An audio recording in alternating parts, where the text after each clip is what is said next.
Are your birds suffering the effects of summer temperatures? Do you know how to help them through this stressful time? Well, coming up, we're going to help you help your birds.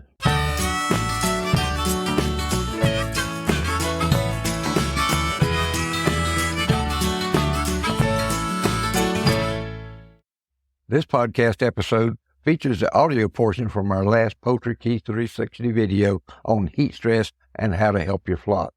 So now here's myself, Jeff Maddox, and John Gunnerman talking about how heat stress can impact your flock and what the symptoms look like and how you can help your flock cope with high summer temperatures. We're going to be talking about heat stress tonight, and that's something a lot of us are dealing with. I know we have had some horrible temperatures down here in Florida already. We've had about 3 weeks where we had temperatures very frequently in the plus 100-degree range. Last couple of days have been tolerable because we've had cloudy days, but before that, it's been rather miserable. Folks out in Texas and Oklahoma are really, really suffering, as are their birds. So let's get right to it. When we get hot weather, the birds are suffering. Feed intake drops, the egg production drops, the egg weight decreases, the shell quality decreases, the albumin height or the egg white height decreases. They're drinking a lot of water, trying to stay hydrated, trying to keep cool, and all that water intake will affect the albumin height. Their growth rate slows. I know I've got some young reds now, and it's really, really bad on them. They just kind of sit around and mope, and they don't eat much and they don't grow much. So maybe when cool weather comes, it'll pick back up and they'll get with the program. We can see an increase in mortality, especially when we have really severe cases of heat stress. Cannibalism can increase. The suppression in the immune system goes up. And one thing a lot of folks don't realize that it can also affect hatchability and fertility, especially in roosters. Although I think most of us are probably done hatching by this point. I know we've still got some diehards who live further north and aren't quite as impacted with the heat that are not having those problems. Down below that, with production losses from heat stress, it's going to depend a lot on the maximum temperature to which our flock is exposed. I'm not going to get in. I know he's going to address what we do to overcome that, but the high temperatures, the duration of the high temperatures, the rate of temperature change, and the relative humidity. You know, here in Florida, we have a real problem with humidity. Yesterday, the humidity was actually higher than the temperature, and that's not all that uncommon. But Jeff, what can we do to sort of help our birds get through this heat? Yeah, just looking at the top slide or the top, stuff up there, look, that feed intake's going to go down. So, we've talked about it in previous episodes where birds eat for their calorie need every day. And so when it gets hot, they require less calories. That's why we had that heat feed, that temperature chart that, how much bird needs to eat and what the protein should be. So people that are still actually trying to produce eggs for hatching or table eggs or whatever, in Florida, all of my customers are on a 20% protein layer feed in the summer. And we pretty much start that by tax day, somewhere around April 15th, 1st of May. And we stay on that till mid-November. So you're almost looking at tax day through Thanksgiving. Same thing in Texas, Oklahoma, all of the hotter states, higher humidity. And instead of looking at temperature, just like they do for us, we need to look at that heat index. What does that feel like temperature? What is that heat index number? Because they're feeling it too. When the humidity goes up and the temperature goes up, that's the number that actually matters to the chicken. It's not just heat. It's not just humidity. It's a combination. Right. But, to make a good size egg, you got to get 21 grams, not percent. So people need to hear me. I need to get 21 grams of protein in a chicken to produce a large egg. Okay. So if we don't get them, then we're not going to get decent egg. I got a quick question. last time I was in our local big box feed store here, I about the only thing I could find in the way of a layer was 16 or 17%. Yeah. Is it possible that you could push them back to a starter to raise that protein up if you Right. can't find something? No, you can absolutely move them back to like a 20 to 22 starter, and then hand at the oyster shell, for the calcium part of it, and they'll do fine. So, where people can't access those higher quality, 19, 20% protein feeds, that's exactly what we do. We go find something in the right protein range, hopefully with the right amino acid levels, and then we add the calcium separately, and it works. It gets you through. I was so thankful when we finally got somebody carrying that Triple M farm feeds down here. That stuff has made a huge difference. And I don't have that problem or that concern when we deal with heat, trying to find a higher quality protein. It just was not available here in this area. No, it wasn't. It was for a little while, then it wasn't for, a couple years. Right. And then, Caleb started bringing it back in again down there at Bergen Farms, because he wanted it for himself. Caleb called me and said, "Hey, I need good breeder feed for my turkeys." So I made him formulas, and he started working it up to bring it in from Triple M Farms. And I said, why don't you make this available for other people in your area? I can do that. Of course, Caleb's always pretty positive, and right. So wish there was more people like that who can bring it in, turn it. He's bringing in a good quality feed, and he's such a pleasure to work with. Although I probably couldn't be around him for very long at any one period of time, because he's always just kind of down, which I love. I'm envious of that. But he is a high energy fellow. When you get out to our age, Rip, being around a high energy person is not necessarily a good thing, right? No, it's very taxing. Right. But when I was in my 30s, like he is, that would have been fine because I could keep up with him. But not anymore. I was expecting Caleb to be an older person, and then when I met him, I thought, my gosh, this guy looks like he's like 21 or 22 years old. But he's a great guy to work with. I'm guessing around 30. He is a great guy to work with. Yeah. And, he'll do whatever he can to help you. Excellent customer service. So, yeah, we just need more people like that, elsewhere. Yep.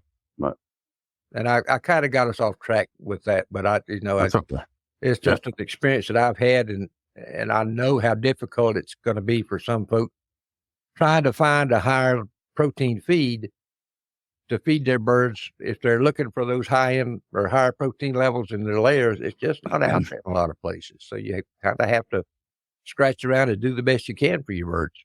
Yep. Yep. But you definitely, whenever you're above 90 degrees or above 85, actually, with a fair amount of humidity above 60%, you really want your layers on 19, 20, 21% protein. And, just especially if you want eggs. Okay. If you need eggs, that's fine. You can get them through the summer on a 16%. Just don't have high expectations for performance, and they're not going to eat a lot. So they're, yeah. So if feed intake goes down, automatically your production and your egg weight and shell quality, all that's going to go right with it. So that's directly tied. Jeff, should we be cutting back on our fat additives on our feed to reduce the energy levels?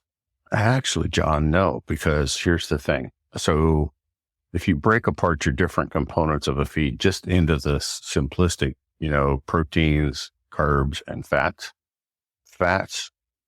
have the least effect on body temperature. Proteins are the worst, and carbs are right behind them. So getting energy from fat is actually more of a stress reliever than, getting energy from corn or grain or, starch and carbohydrate.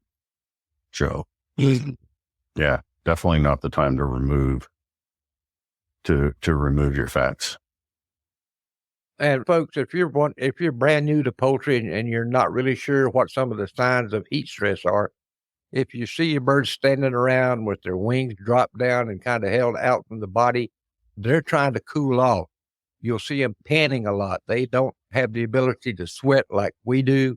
So the only way they can get rid of body heat is through opening those wings up and trying to cool off, through panting, and also their comb and wattles will also serve to help dissipate their body heat just by circulating the blood through those. But if you see any of those combinations going on, you need to do something for your birds before it gets too bad. Sadly, I talk to folks every year who have lost birds. I talked to one Orpington breeder. Oh gosh, it's been about 4 or 5 years ago now, who lost almost half their flock of English Orpington. And they didn't live in a particularly hot part of the country, but they have such profuse feathering that the heat was really rough on them. So if you're raising these loose feathered birds like Orpingtons or Cochins or Brahmas, Langshans, basically some of your Asiatic type breeds, you need to plan ahead for these birds because they're going to have problems dealing with the heat. I can guarantee it. Rick, people don't want to hear this, and I beat a dead horse, so to speak. But when we hit this end of July, beginning of August, it's a perfect time to mulch your birds. And here's the thing. You want to get rid of the internal fat because all it's doing is holding heat. Plus you lowered the protein, you lowered the carbohydrates, right? So you're taking heat stress off the birds anyway, and you're limiting the amount of feed. It all comes together timing wise for a reason.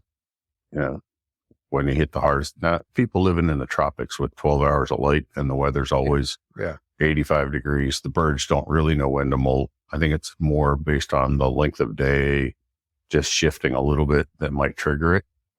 But it's not as, indicative, as what we have up here, in the Northern Hemisphere. It's completely different. But, the timing for doing a molt is perfect, for most people. Birds want to do it that time anyway. Hard part is, right now are all the fairs, and some of the shows, but like 4-H shows and county fairs and so on. You want your bird to be looking good. And it's tough. It is, so many shows, particularly north of where I live, much, much further north, occurred during the summer. And that's the hardest time of the year to have a bird in condition to show well. You can just look at them cross-eyed and they'll start dropping plumage, just molting like crazy. But you're right. This is the opportune time of the year to take advantage of what would occur naturally. And, just manage that molt. We've got a video on YouTube. It's called Managing the Molt. We did a live stream on that, and Jeff was talking to everybody through exactly the steps you need to go through to properly manage that molt and drop that excess body weight. I'm just going to echo what he said because we can't say it enough. Our birds they can overeat in a heartbeat. They can put on excess fat that they don't need. If you have a bird that dies, unfortunately, and you open it up and you see all this yellow fat in there, that bird's overweight. And that was adding to the stress that bird was under trying to lose body heat. Jeff, what about water? What can we do to encourage birds to drink that water? Well, I uploaded the video that Carol Wilson shared with us from Grimes Cadillac, where you're using a fairly inexpensive cooler and you're putting cold water in there. And Carol's actually going out to get like the 1 gallon paint pails that you can get at Lowe's or Home Depot. Mm-hmm. She's going to be freezing blocks of water to put in those coolers to keep that temperature cool, more throughout the day, and what I'm getting ready to say, I realize not everybody can do this, but for people that are at home all the time, throughout the day, if you can figure out how to change out your water just before the hottest part of the day. So if you eat your lunch and you go out and you actually changed your water, then you would be helping your birds out tremendously. As long as there's air movement, the birds also, so using fans, setting up your buildings, trying to get as much air movement as you can is going to help the birds. They do perspire, so that evaporation process, if there's no air moving, the birds are just miserable no matter where they're at. So that's going to be a big help. I actually told a breeder out in California if he could rig up his pens with recirculating water, kind of like they do in motels and other places. So you get hot water right away. In this case, you would get cold water right away. So tubing going through all the pens or all the, where the birds are, and, doing a cutout trough, but the water's constantly moving in there, because birds will chase moving water. We've all seen it, right? You dump a bucket and they're going to chase dirty water across the floor or across the ground. Yeah. Well, friends of mine down there in O'Brien, Florida, they figured this out with their turkeys, right? So they'll actually use that 1/4-inch tubing, small spaghetti type tubing, and they'll rig that up so it just dribbles all day into a pan.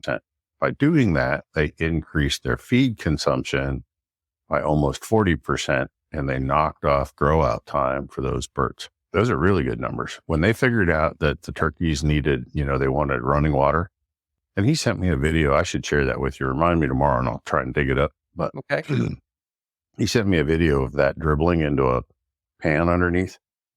Turkeys are just reaching right up there. They're trying to get to that water source, catch it while it's in midair. It's hilarious. I mean, if you need some good redneck entertainment, this is it. I've got some good friends who are into birding and bird photography of wild birds and all this kind of thing. And they actually have what they call a water dribbler that attaches to the side of your bird bath. It's just constantly dripping water. And the sound of that water, the birds just flock to it. So I can absolutely see where it worked with poultry. I have never seen any type of poultry that didn't like to chase water. Yeah. I never have. And you're older than me, Rip, but you know it to be true. Absolutely. Right? You're thinking, you birds are stupid. I just gave you fresh water and you're chasing it across the dirty floor, right? So if you can figure out a way to move water, and once they find it, you'll increase that. And if you can figure out how to cool it and move it in a recirculation system, you're going to do a lot for your birds. Somebody on one of our groups, and I don't know whether it was a Poultry Keepers 360 Facebook group or your Poultry Breeders Nutrition group, posted a design that he had for recirculating water. And I can't, I'd have to go back and look to see if I could find it. The only other one that I shared, you're right, and I don't remember who that was, but I've shared one, but it's more in like a large coop confinement for, a group of layers. Yeah. And really, he just had 2 35-gallon trash cans on at both ends, and he just uses a sump pump, and he'd run it down that tube, and it'd go to the other end, and when the sump pump kicked on, it'd push it back, and it just recirculated. Then he had a stock float, so the barrel never ran out of water, but he's doing that for winter water, so they never, so it helps keep it from freezing in the northern winter times. Folks, this just occurred to me, but if you have a garden center around you that carries a lot of equipment for aquaponics and hydroponics, they're going to have some of these smaller pumps, and they're not really all that expensive. So that could be a good place to pick up one of those without paying a horrendous price for it. I mean, if you want to get really crazy, this is what I do here. I have from a company called Pet Safe. You can find them Tractor Supply, online at Chewy, wherever, right? Pet Safe. I have a water fountain for my 3 cats and the dog, right? And I can't tell you how many times in the course of a day I watch them. They're drinking where it comes out of the fountain versus out of the bottom of the trough. Now, if she's in a hurry and she needs volume in a hurry, she'll drink out of the trough. But yeah, her and the cats, the dog and the 3 cats, they all like to drink it where it comes out of the top of that fountain. You could invest in those. And I mean, you need electric, but I swear you're going to increase your volume of water intake. And then anytime you get more water in them, they're going to be healthier. Just bottom line. What about, and we've talked about this in other situations, but would there be any benefit to, example, adding molasses to your water? Right. And I posted that out there. Did you put it on Poultry Keepers 360? I know I put it on Poultry Breeder Nutrition, but basically the poultry electrolyte, and you can use it for anything. I shouldn't just say it's for poultry. Here's the thing. It's 2 tablespoons of apple cider vinegar, 1 tablespoon of cooking molasses or blackstrap molasses. Great about, and this is per gallon of water, and great about a teaspoon of fresh ginger and about a teaspoon of salt, right? Mix that up really good and serve it. And, I think, John, aren't you doing that? You just described what I drink every day and give to my chickens when it's appropriate. I try not to give it to them all the time. I quit using the word switchel because people thought it was some sort of voodoo, Well, I found out there's an alcoholic drink, Haymaker's Punch, that they also called switchel that's loosely based on the same flavor profile. Right. But if you look up homemade switchel, the base formula is what I just gave you per gallon. And don't put the lid on when you put the ginger and everything in there, because it's going to fizz up. It actually gets a little fizzy, like a carbonated soft drink, and it's fine. But just don't put the lid on too tight. You could have an accident. Oh. But the birds are going to love it, right? And when it's really hot, you can make this up 3-4 days ahead of time. Not going to spoil. It's really simple. But as far as heat stress, it's phenomenal. When I use it, I empty my waterers on a daily basis because I was worried about bacteria buildup because of the excess sugar. Mm-hmm. Really not that much of a concern.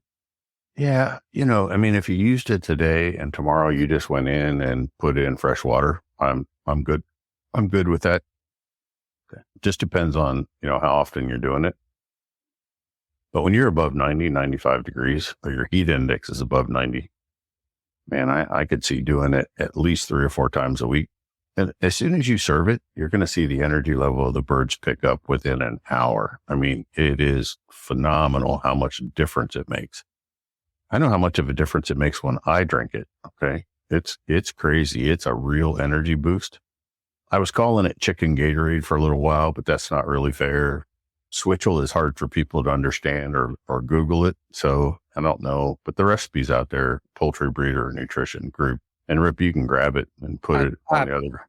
I did. If you haven't. I'm trying to think back, but yeah, I did. Yeah. Phenomenal stuff.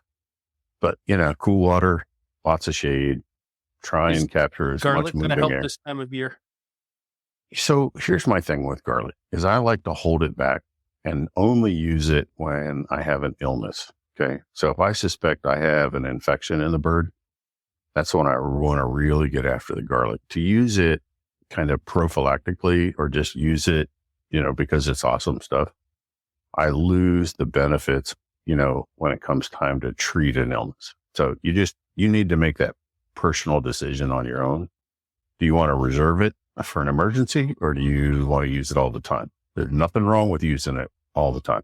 I have nothing against it, but you know that you need to bruise it and you need to let it change from that creamy white to more of a brown, right? It'll get dark when you bruise it and then slice it up because you want to release the internal compound known as allicin. Okay. And the allicin is the true benefits behind garlic. What about vitamin or mineral supplements?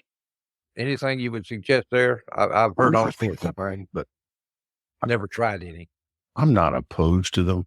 Here's the thing is all the electrolyte packs that you buy at Tractor Supply, Jeffers Supply, everywhere online, if you look at them and read the label closely, right? Potassium chloride, magnesium chloride, sodium chloride. Okay. They're loaded with salt. All those are salts and, too much salt. So you don't run those every day and you don't run them over their recommended levels, but just don't, cause that much salt, you could do damage to the kidneys, right? And you could also actually have some salt burn, in the digestive tract. So you use those when you're under like severe stress and you don't have anything else, then go ahead and use them. People are addicted to those things. It's crazy how many people give them electrolyte, give them electrolyte, give them electrolyte. That's one of the first things I hear. And I cringe. It's like, no, please don't. Just give them the chicken Gatorade. And, maybe we need to call that chicken aid or something. I don't know. We need to give it a name. But and just get it out there for people. It's simple. I mean, once you have the molasses, and every kitchen should have the vinegar, right? Every kitchen has the salt. The only thing that you got to get is the ginger. And John, correct me if I'm wrong, because I don't know this 100%, but I would think you could grate the whole ginger root and take your teaspoon, put the rest in a jar, and probably put it in the freezer and not really lose.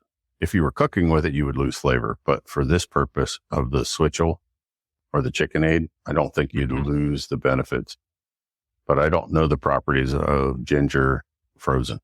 Well, I'm just wondering if it's the aroma or the flavor of the ginger, or there's some thing that's in there. I would say mix it in with your salt and let the salts absorb that. I'd take if you went even amounts, then you could just go 2 teaspoons of the salt. Yeah. Or just take your bruised lump of ginger and throw it in the container with the salt and let it absorb that, if that's what they're after.